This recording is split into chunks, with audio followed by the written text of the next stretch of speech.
We have lost roughly a decade's worth of academic gain in just the last 18 months because of COVID. This is the biggest disruption to education that has happened in any of our lifetimes.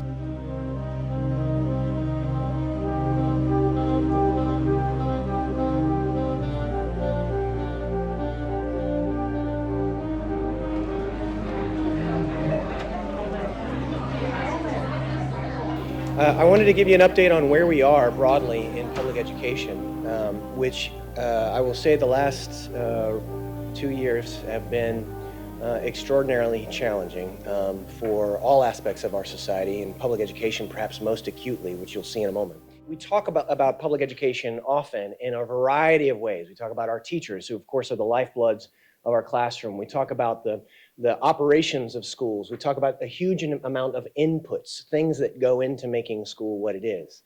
But we have school for a reason, and it is none of those inputs. The reason is whether or not we are driving outcomes for kids, whether students are learning, whether they are becoming the best versions of themselves. And so we have to monitor whether or not we are honoring that moral commitment and then making use of this huge investment of resources, roughly $70 billion per year. In Texas public schools. And so this set of indicators is the waterfront of public education outcomes for our students. How well are the kids doing? Slightly under 50% of our kids were doing math and reading at grade level in the state of Texas. You can see 45% of our kids were meeting grade level in literacy, 49% meeting grade level in numeracy. The challenges of getting the foundation right are extraordinary, and this is all pre-COVID. That is the truth of Texas public education. And it is nowhere near where we need to be for our kids, nowhere near where we need to be for our economy. It is as good as it's ever been. These numbers are all basically at all-time highs for the state of Texas. And that was all true before the plague hit. And for the last 18 months, this graph occupies a great deal of psychological attention in the minds of everyone in this country, everyone in our states, all of our educators. Because we have had 3 full school years affected by the pandemic. In March of 2020, I can remember exactly where I was, March 12th, 2020, I'm on the phone with 100 superintendents from the greater Houston area. Within 2 days, which was a Sunday, I'm on the phone with all of our superintendents in the state of Texas. And we pivoted, we shut down, we did something somewhat unprecedented, actually not somewhat, actually unprecedented. And our educators adapted and evolved and responded mightily. But a system with 700,000 employees cannot reinvent itself overnight. It did a lot to us educationally. It was extraordinary, and it was bad. The grade level proficiency in 3rd grade declined by 7 and 18 percentage points, respectively, in literacy and numeracy. Almost 20 percentage points in mathematics at 8th grade level mathematics proficiency. And these numbers represent children. And 20% represents almost 1 million children. We have over 1 million more children below grade level relative to what would happen in a normal year in the state of Texas. And this is how this year started. The last major disruption that we had in the United States, where a group of kids lost about a year's worth of education, was in fact Hurricane Katrina. This has been very well studied. We had a large number of kids come to the state of Texas that were displaced by the hurricane. After 4 years of intense intervention, they did in fact catch up to state averages in reading. They never caught up in mathematics, not during our study period. And this is true with big disruptions in school that have been studied in Argentina and in Germany and Iran. Our track record at accelerating instruction, accelerating learning, and getting kids to learn more than a year's worth of content in a year's worth of time at the scale of all kids has not been strong. And this is a deeply troubling statistic. It is a troubling truth about what should be the engine of the American dream, about what should be the institution that delivers on these promises in our founding documents. All men are created equal, that we're endowed with certain rights, the right to pursue happiness. Public education is the institution that we have chosen as Americans to say, we will position everyone for that race. Because the American dream is not for the faint at heart. If nothing happens, if we keep the level of decline in learning that has happened, then we can assume we have taken 6% of the lifetime earnings out of all 5.5 million souls that are in Texas public schools. So think to yourself for just a moment, how much did you make this year and last year, and what do you think you're going to make next year, and just reduce it by 6%.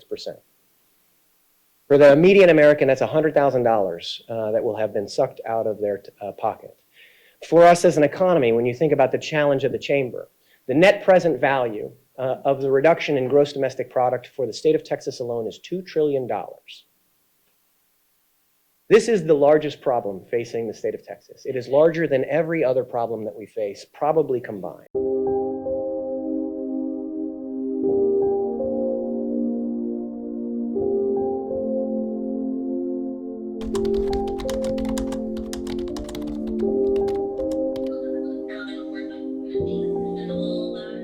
After the initial shock of closing down schools in March of 2020, the first attempts to restart learning were virtual. With only 2 months left in the school year, districts that had digital capabilities put things in motion. Other districts cobbled together laptops and Wi-Fi hotspots for thousands of students who needed equipment to access classes.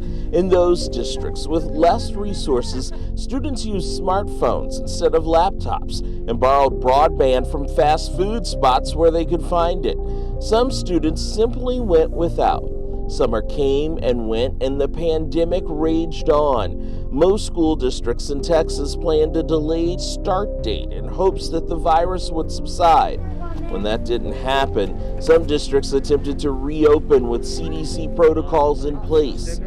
Even with the heightened standards of mask and distancing, even with districts sterilizing buildings, many schools had to close down due to positive COVID cases among staff and students.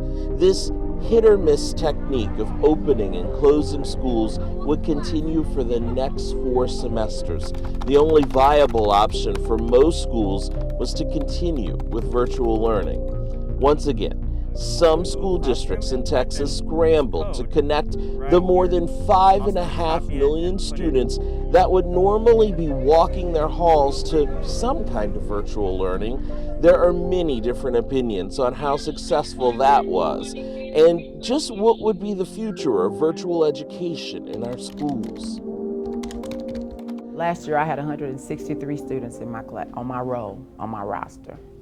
On a daily basis, I had live lessons every day. On a daily basis, I had between 65 and 70 kids showing up every day. Wow. That's a lot of kids not coming to school. And those kids who did show up for the live lessons, let's say a class of 55 kids that showed up, about 35 would have their cameras on. And no matter what you did or what you said, they would not turn their cameras on. So we ran into a lot of that. And then when it comes to participating, I'm not in the classroom, you can't make me, I'm at home, and they kind of do what they want. Having everything recorded was super nice. So if you missed something for an extracurricular activity, or if you had to go to a doctor's appointment, or if your teacher said something in class and you just didn't quite catch it, it was very nice having it recorded to be able to go back and rewatch that lecture to prep for your test. But I will say also that having everything recorded, it was great, but it was a struggle. I never thought that I would have to unmute myself to have a conversation, and then having to mute myself again, and then there was talking over somebody else, and you didn't want to interrupt your teacher, and then sometimes they couldn't hear you because their microphone wasn't turned on and their speakers weren't connected.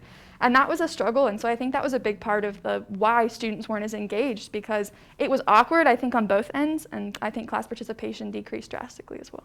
It's going to change. I think as humans, we should have a growth mindset and constantly be thinking about how we can look backwards and learn from experiences. And I think even just on a practical level in my classroom, I feel like we were kind of stuck in the 18th century in education. It's and just even simple things like recording my lessons and posting on YouTube like I did this past year and continue with that, or asynchronous or certain adaptive platforms online that allow for students to go at their own pace, or just so many things, in Zoom. And I never used Google Classroom before. Why? It's a great resource. Just all of these things that that are useful and helpful. I think virtual education can work for some students. Some students who have a home situation where there is robust, reliable Wi-Fi, where there is a safe and quiet place to learn. That's not the case for all students. So certainly we support parental choice and parental decision making. However, we have a responsibility to look at all of our students in our school community and make the best decision in the aggregate. Worst year in education. I don't know if I will say it's the worst year, right? Like, was it difficult? 100%. But were there a lot of things we learned during it and a lot of things that we grew from this? 100%. I think our teachers, you know, we've always pushed and wanted teachers to use more technology, right? We've been one-to-one as a district for maybe several years before the pandemic.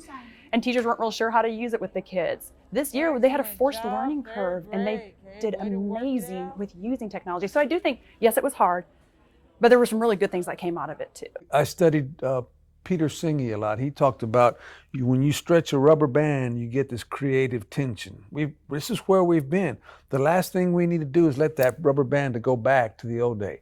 Now, we know that virtual education worked well for about 5% of the students. It did not work well for 95% of the students. However, there are things that we did well and that we have to do differently. It's easy to say that the digital divide showed us the haves and the have-nots.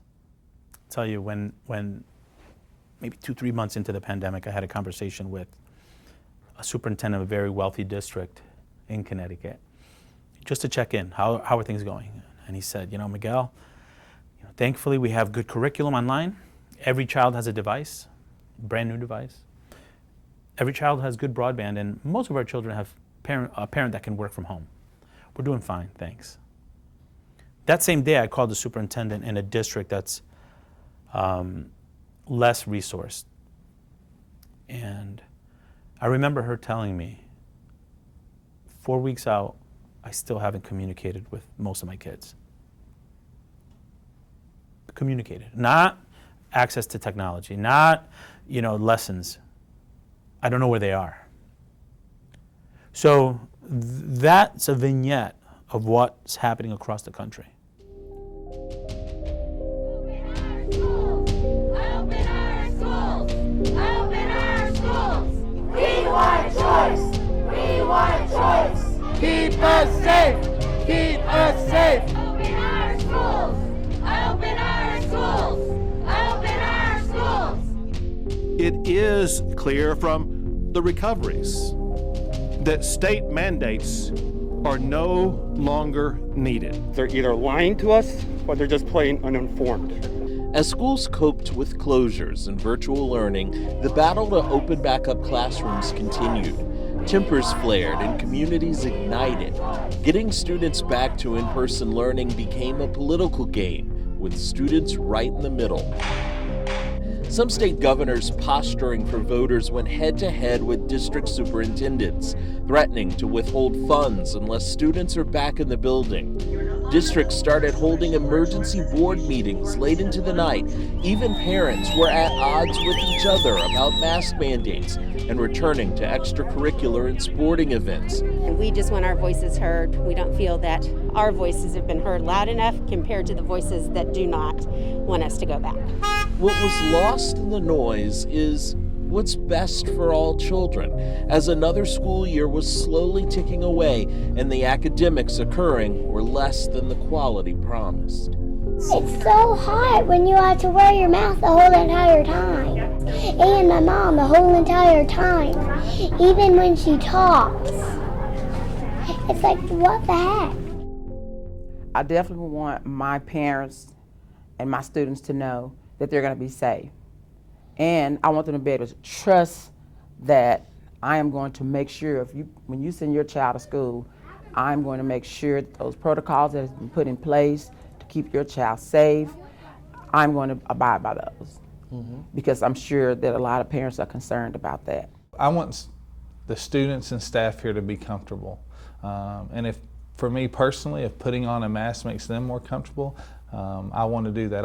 I have not been typically wearing a mask because being here as a new principal with 2,300 students, it's important to me that they know who their principal is, so that they have somebody here in their corner that they can come to and support. The bottom line is that politicians shouldn't make decisions about what medical experts are trained to do. And that is how to keep us all safe. When we go fight a war, we listen to our military experts. We're fighting a war against COVID-19. We have to listen to our medical experts, and no politician knows more than medical experts who have studied their lives to help us stay safe. If you're constantly worried about whether or not you're going to get COVID, and if you have COVID and who you're going to give it to at home, and if you live with high-risk people or whose friends have COVID, and if your teachers have COVID, I think it's just a constant worry, and it's hard to find that motivation to do the schoolwork and to improve your test scores if you're so worried about your health and the health of your friends and family. I'm excited just to get kids in this building.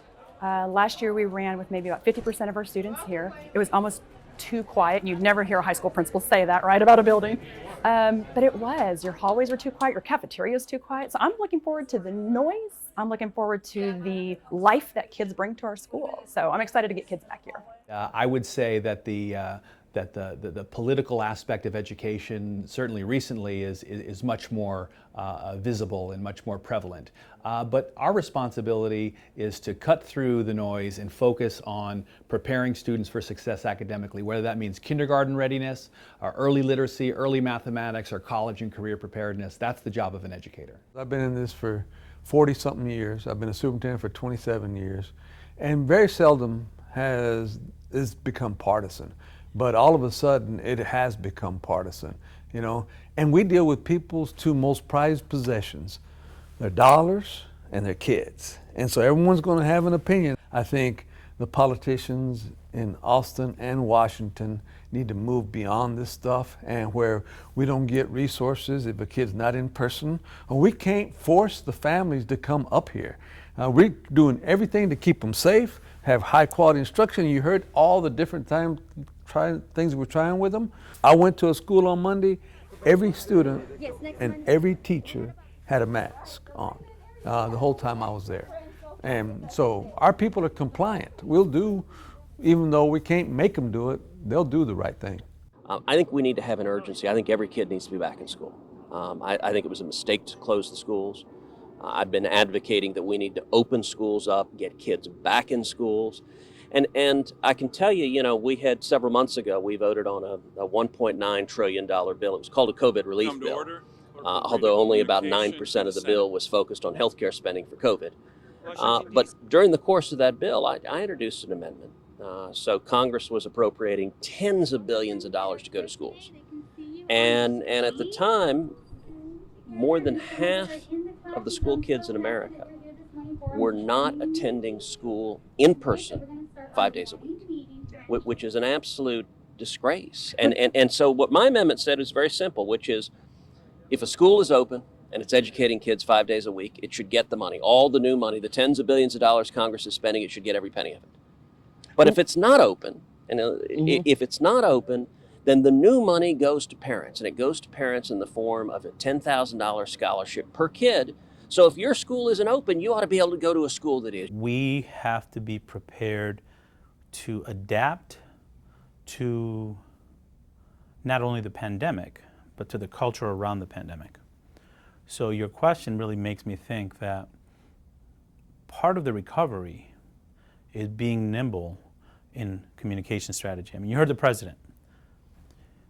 And ensuring that we're doing everything in our power to mitigate the spread of COVID-19.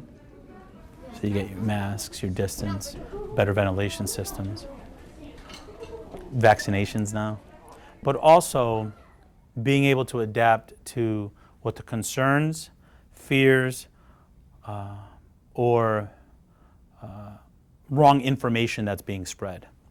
And lately there's been a lot of politicizing of the pandemic. So we now have to adjust to that and remind folks that this is not a red issue or a blue issue. This is an issue across the country. And that the closer we are to following what we're learning from science, the more likely we are to get past this and look at it in our rearview mirror. When we find the area of something, right, we do length times width, right? So you need to find out length and the width, and when you multiply them together, you get the 266, okay? The saying goes, if you find yourself in a hole, the first thing to do is stop digging. Educationally, in this country, in this state, we're in a really big hole right now. The thing about the pandemic is it has caused many holes, many deficits. The missing spaces between education, equity, mental health of our students, it's getting larger. Even with a return to classrooms and resuming in-person learning, the gaps in so many of the essential core elements of basic academics seem insurmountable. Bringing to a full stop a machine as big as the entire education system is bound to cause damage and disruption. Now that the machine has started back up again, the disagreements are about how to run that machine, how to speed up the process, because we're further behind. A plurality of my scholars came to me as fourth grade learners a year and a half, the majority of them, a plurality of them, a year and a half below grade level. So basically second grade level. And that gap increased because of COVID. Right? Because these fourth grade scholars in my room, the last time they had a normal school experience is when they were in second grade. So they had gaps even as second grade scholars. And COVID just exacerbated the gaps. We're all in the same place of we're worried about our students and a dip that they took academically. We have to be creative in how we are going to try to catch our students up and how are we going to accelerate our students? How are we going to meet their needs? We can't, if I'm really bad at math, I don't want to give you more math. So how are we going to be smart during the school hours to really tier our instruction to meet their needs? I think it is horrific what has happened to kids in the last year. With the pandemic, we've seen people hurting all over the country, all over the world. But for over a year, tens of millions of kids in America stayed home. They were engaged in distance learning, but for many kids, that wasn't learning at all. And what we're seeing is millions of kids who are falling behind now, who are falling behind in reading and writing and arithmetic. And the challenge is that is likely to stay with them for years, if not decades. Although we saw a decline academically across Texas and across the nation, we do know that the way out is not through remediation, it's through acceleration. We have to have very explicit standards, speak to and teach to grade level, and support parents, support students and parents. I left Bell as a sophomore and I'm back as a senior. And that's a big change already. And then on top of that, you throw in a global pandemic and masks and no masks and who's vaccinated and who's not. And it's stressful. And it's crazy to think that, like, will I be behind in college? Will I be ahead in college? We don't know. Inequities in communities and schools is an age-old problem, the haves and the have-nots. What is new is the extent to which those differences grew during the last 2 years. You were only allowed to get one, and they said that they would assess the needs after that. So I still have this one that we're working with, and I'm thinking like, whew, this is not working. The gap in equity expanded at an unimaginable rate, leaving some students unable to attain any education and leaving them uncertain about the return to school. Oh no, they're not gonna learn. They're just barely getting by. It is an unfortunate truth that academic decisions have historically been driven by the color of a student's skin, the language they spoke, or what side of town they came from. If this pandemic has done anything positive, it might just be to finally shine a bright light on those issues and facilitate real change. If kids didn't have access to Wi-Fi, good Wi-Fi, there's no doubt that they suffered compared to kids that were able to get the access they needed. And lots of districts, including ours, did things to provide supports and hotspots, those kind of things. But to me, that was the biggest differentiator. And still is for lots of families, even though there's lots of things in place. A lot of those kids that need it the most still can't find ways to access it. This pandemic has been a triple pandemic. It's been one that has been highly disruptive for everyone, for parents, for communities, for students. The amount of trauma that has been experienced by our students and their families, everything from deaths tragic deaths, to businesses closing down, family businesses shuttering their doors, to the kind of inequities that this pandemic has exacerbated and really shown. We're still the tale of two cities. And for a few people, this city is very prosperous. For most people, it's not, and especially people of color. The reason that my industry is the last one to change, if you go back 100 years, we had 7 periods, we had the Carnegie unit, we had all this kind of stuff. We're the last industry to change. And you know why I argue that? Is that everybody who is in a position of authority, high school worked for them. Our version of school worked for them, and that's how they're leaders. The epidemic has shined a light on the gaps and the disparities. I'm a firm believer that talent is distributed equally, but opportunity is not. And what we have to do is create a system by which students in every corner of every city have the same opportunities for success. When I became Secretary of Education, I recognized that race and place still are good determinants of success in our country. And it was made worse with the pandemic. Before the pandemic, opportunity was not equal throughout our country. Now, I'm not here to say that we have all the answers in DC. As a matter of fact, part of the reason why I'm Secretary of Education is because in Connecticut, we were able to work closely with others and different perspectives and people that thought differently than me. I need their perspectives too. And we need to hear from the folks who are working in the classrooms, who are leading the schools, from the parents who are sending their children to school. They know their children, they know their community best. I think the critical thing is that we don't accept disparities in education the way they've become normalized prior to the pandemic.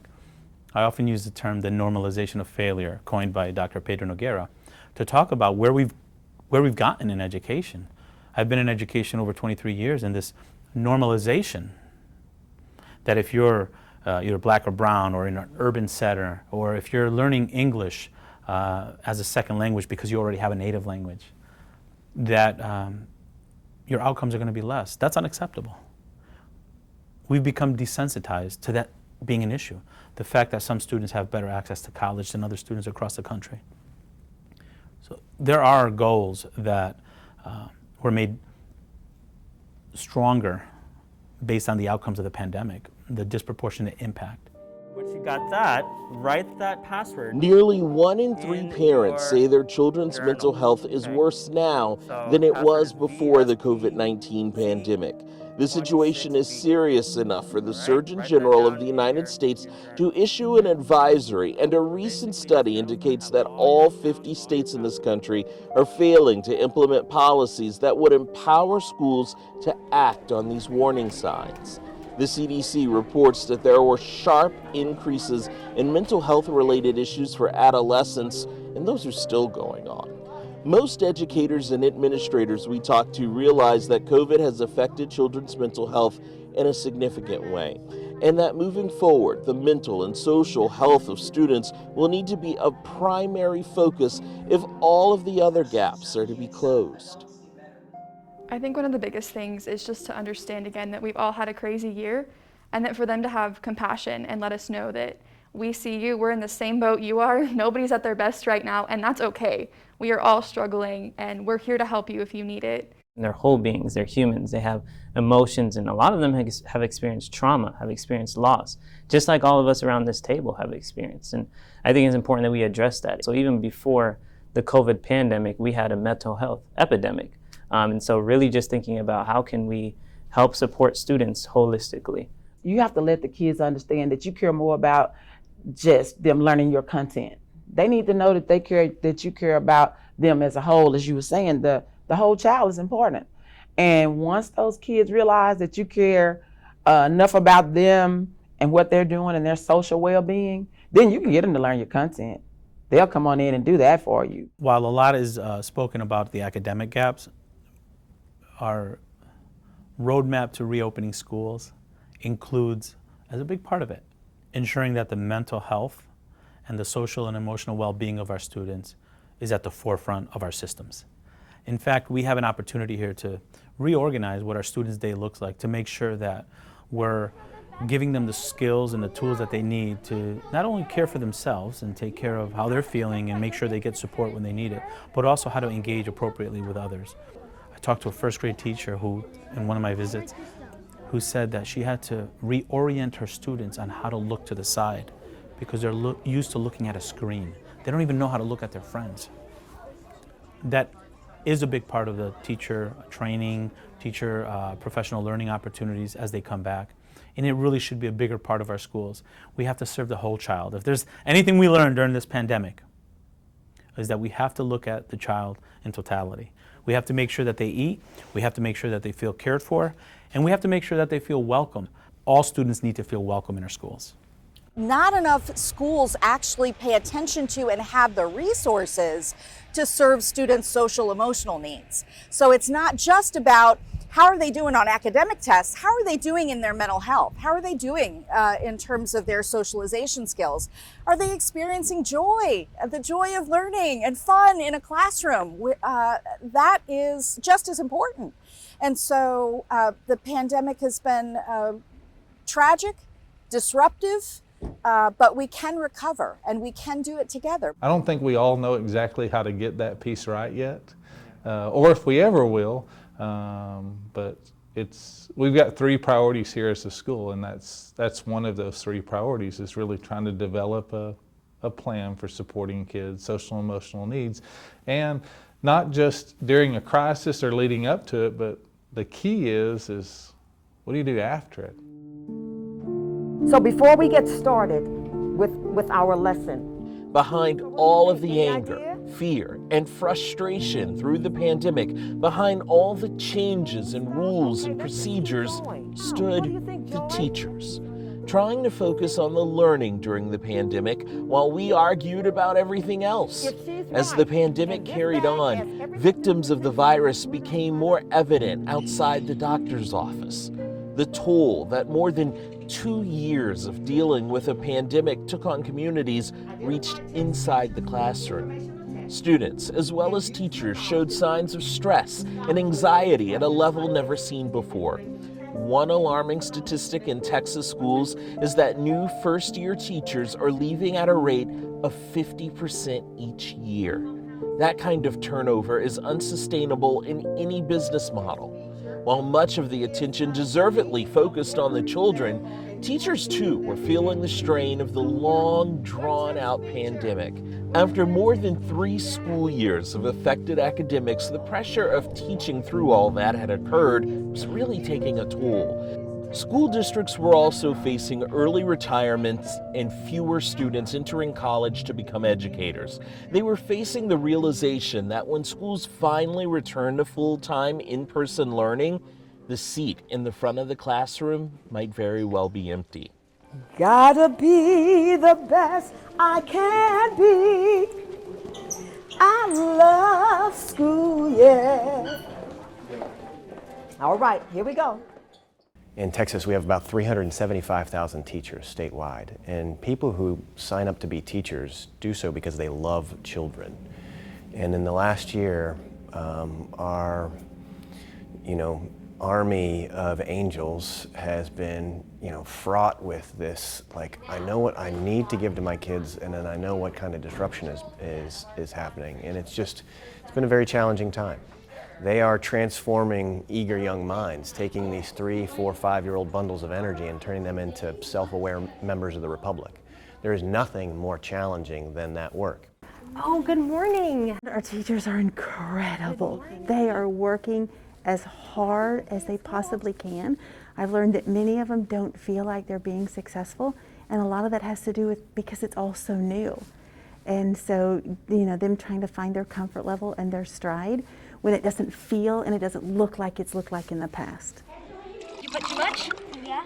They want to be supported, they want to be motivated, they want lots of grace as well, because it's like we're starting in a way that we've never started before. Even though teachers have been teaching for 20, 30 years, it looks different. The needs look different.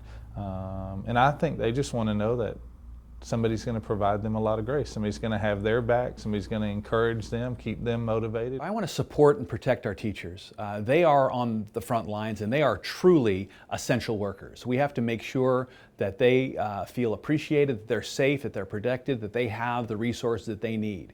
For many of our students, that time in the classroom is the most stable time of their day, of their week, of their year.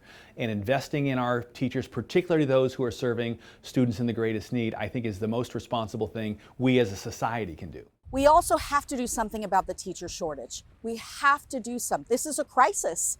If you don't have enough teachers to teach the students, we're never going to experience the kind of success, both as an economy, as a vibrant, inclusive society, and experience the kind of success that students deserve. And so that is critically important, that we have enough educators who are highly qualified, can serve students' needs in our school facilities from pre-K on up through higher ed. The question that I pose to myself is, why did you leave the classroom if you found so much joy and fulfillment in it? That's the real question for me. And once a month, I am reminded as to why I made that decision to leave the classroom. Payday. That's the truth. Because I could not afford to remain in the classroom. If teachers were paid according to the work that they do and their worth, districts will go bankrupt, because the work that we do is invaluable and the public does not see. I think every educator knows going to education that it's more than just, just filling them with knowledge and helping them see the potential. It's beyond that. It's about the foundation of it is relationships. The foundation of life is relationships. And I think ultimately, when you think about the best educators, if you look back being in high school or elementary, wherever, I think you remember how someone made you feel more than what they taught you, even though what they taught you is important to help you get to where you are. So I think absolutely all teachers recognize and see that it's more than, and those gaps have existed that we were talking about have existed before, and it's all a part of it is trying to fill those gaps and help students to get where they need to be. For Texas, the gaps in learning are not only complicated by the specter of COVID, but by decades of underperforming districts. While the state boasts an economy that would rank 8th in the world as a standalone entity, Texas is ranked 43rd in the nation for educational spending and 34th in overall education quality. And that is the highest ranking for this state in 3 decades. While many parents and educators argue over the return to the same old thing or a complete overhaul of how students are educated. In Texas, the question is, why return to an education system that has not had success in generations? And how do they overcome not only the historical educational deficiencies, but also the mounting academic gaps caused by the pandemic? All right, y'all stay healthy. Enjoy the rest of your day.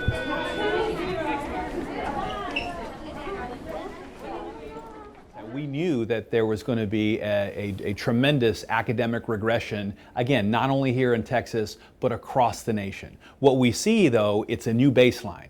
The saying, never let a good crisis go to waste. We have an opportunity now to reset, focus on both college and career, have the business leaders develop a blueprint with us that starts not in high school, not in middle school, all the way down into elementary, and really fund the things that matter. Fund 0 to 4-year-old preschool. Help us connect with our community and build a strong foundation. Texas is number 1 in business, but number 40th in child welfare. That's not a sustainable model, and if we want to have the prosperity that we're enjoying today, we must invest in our students that are in our classrooms. What people perhaps don't understand unless you are an educator that's in the thick of things on a regular basis, I don't think they fully understand the rigor of Texas public school education. And I think more times than not, our frame of reference is our own experiences. And so when we think back on our own experiences, school didn't look like this. The rigor of the content didn't look this way. Education is difficult. We still only have about 18% of our kids when they graduate are performing at a level ready to pass freshman level college classes according to the SAT or the ACT.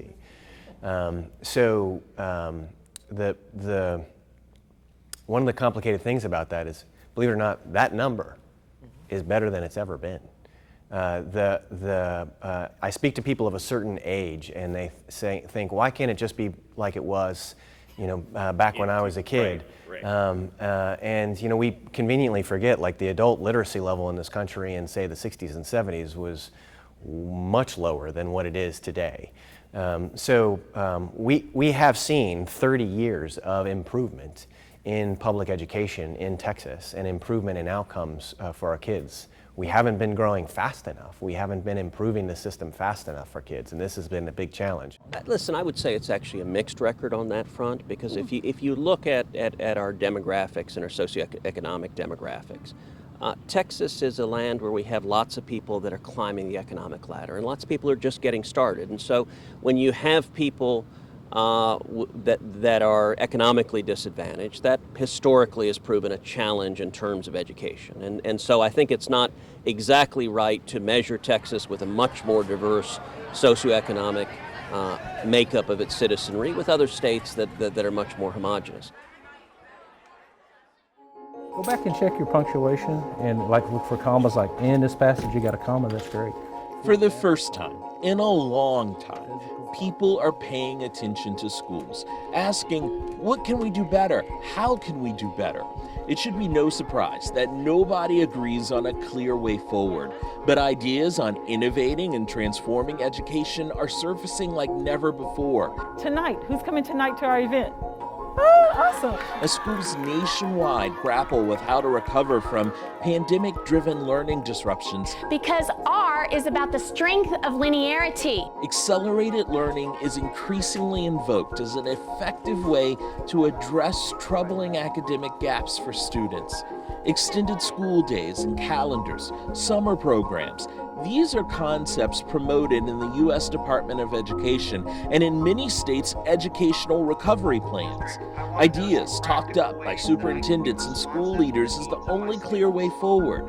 But is now a time to load more on our students? Times x minus the value of x. Perfect. If not now, when? First, we have to not focus on what they don't know and the loss.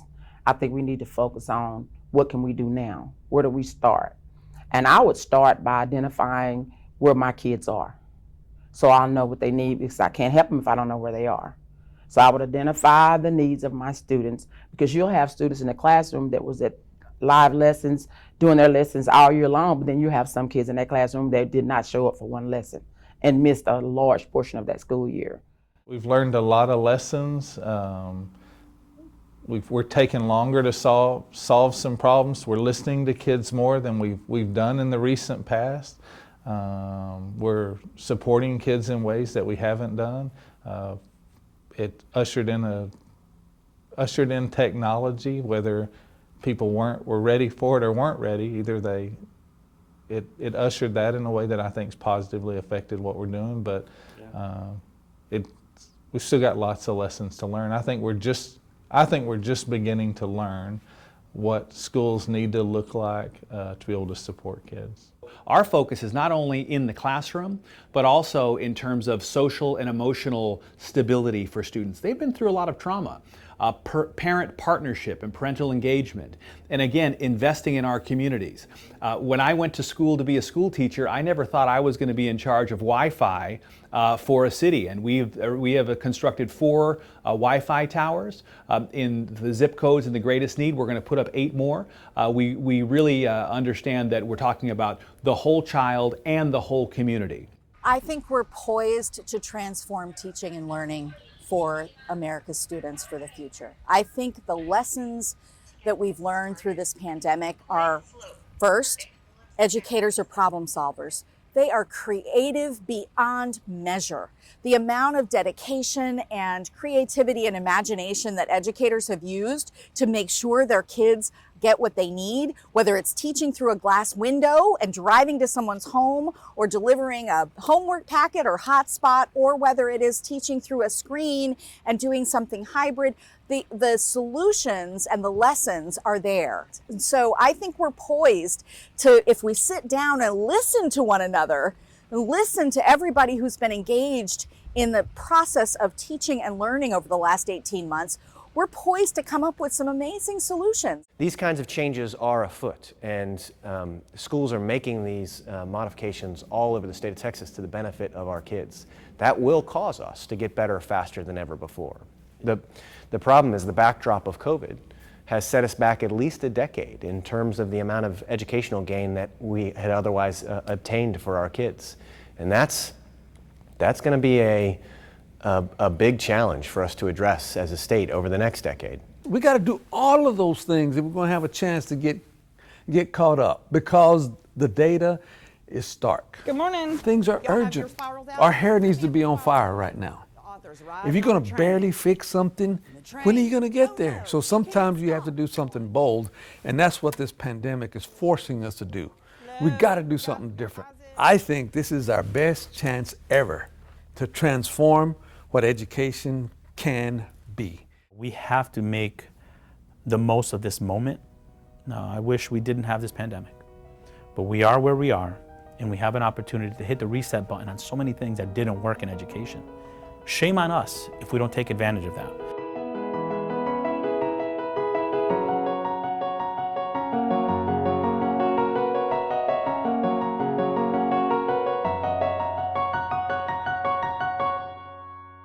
Shame on us if we lose the opportunity and don't match the intensity with action in education. Good morning, friends. Good morning. Good morning, friends.